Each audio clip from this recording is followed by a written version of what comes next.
What on the critical, we could call it Pelagian or liberal view. That's what we mean by critical.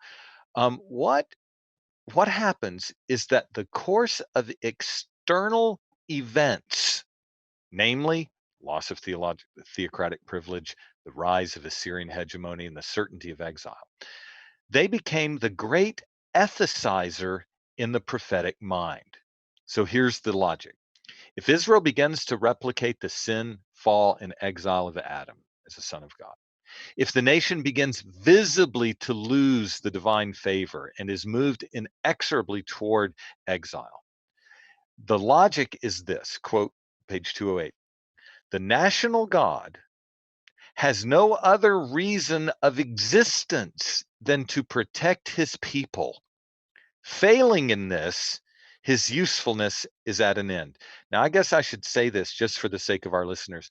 That conception is blasphemous. To say this about the God of Israel would be blasphemy. But here's the point.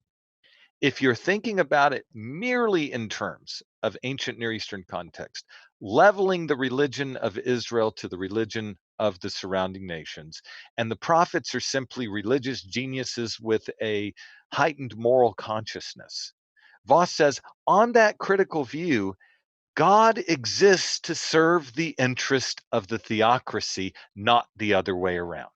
That is the Yeah. great problem with the critical view. The theocracy exists for the glory of God on the biblical and reformed and supernatural view, but on the critical view, God exists to serve the interest of the political power of the theocracy. And so the dilemma for the prophets is this: keep Jehovah and lose the national theocracy, or keep the national theocracy and lose Jehovah.